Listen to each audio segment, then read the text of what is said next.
අයිබෝවන් සුබම සුබ දවසක් කියලා ප්‍රාර්ථනා කරනවා වෙනද වගේම සොබා FM එක්ක අදත් එකතු වෙන ඔබව. මේ ලෝකය හරිම පුදුමාකාරයි. ඉතින් ඇයි මෙහෙම මම කියන්නේ කියලා ඔයාලට හිතෙන්න පුළුවන්. නමුත් අපේ මුළු ජීවිත කාලයම කැප කළත් කවදාවත් මේ ලෝකයේ ඇති ලස්සනම ස්ථාන වගේම අద్භූත ස්ථාන, ඓතිහාසික ස්ථානවත් දෙකලා ඉවර කරන්න පුළුවන් කමක් නැහැ. අපේ රටේ අදටත් අద్භූත සිදුවීම් සිද්ධ වෙන ස්ථානයක් ගැන තමයි අද මම ඔබට කියන්න යන්නේ.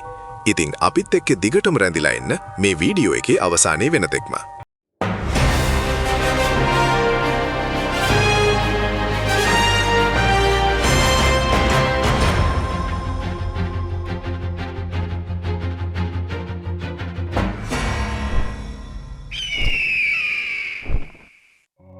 ඉතින් අద్භූත දේවල් කියන කාරණාව මේ ලෝකයේ වෙනමම මානයකට අරන් යන අමුතුම දෙයක්.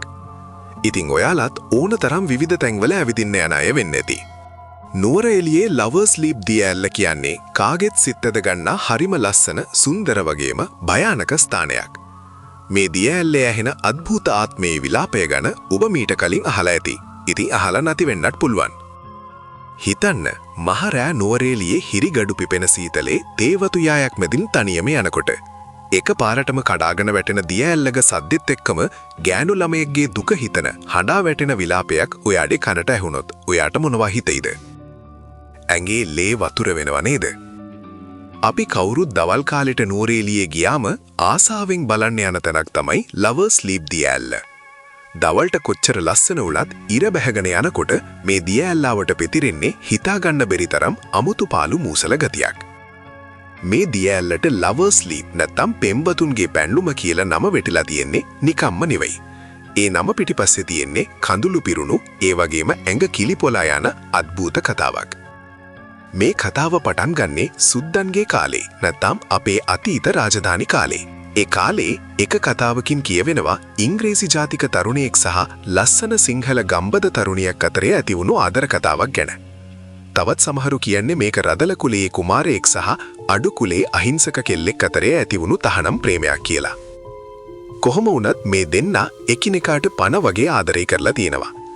මේ කාලේ සමාජ පසුබිම ඉතින් අමුතුවෙන් කියන්න ඕනේ නෑනේ. කාලයක් මේ අය ආදරයෙන් හරි සතුටින් මේ ආදර සම්බන්ධතාව පවත්වාගෙන ගිහින් තියෙනවා. හැබැයි සමාජයෙන් පවුල් වලින් මේ ආදරයට කිසිම ඉඩක් ලැබුණේ නැහැ. හැම පැත්තෙන්ම ආවේ මරණ තර්ජන. වෙන් වෙලා ජීවත් වෙනවට වඩා එකට මැරෙන එක සැපයි කියලා හිතපු මේ ආදරවන්තයෝ දෙන්න අන්තිමට තීරණයක් ගත්තා. හද පායපු මූසලේ රැක මේ දෙන්න අත්වැල් බැඳගෙන දිය ඇල්ලේ ඉහළම තැනට නැග්ගා.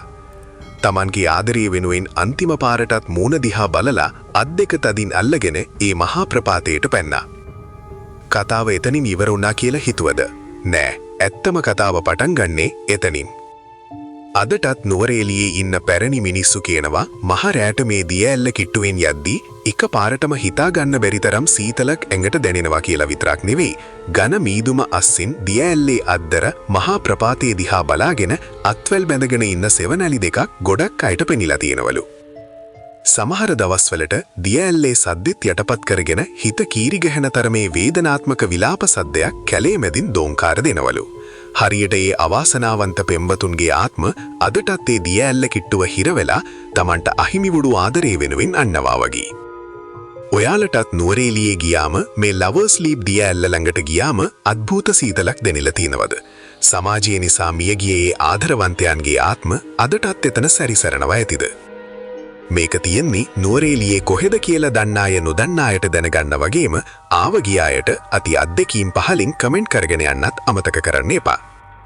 ඒ කොහොම නමුත් මෙහි සත්‍ය අසත්‍ය ඔබට භාර කරමින් මේ වගේ තවත් ඔබේ දැනුමට තොරතුරු රැගෙන එනතුරු අදට අපි ඔබෙන් සමුගන්නවා. ඔබට සුබ දවසක්.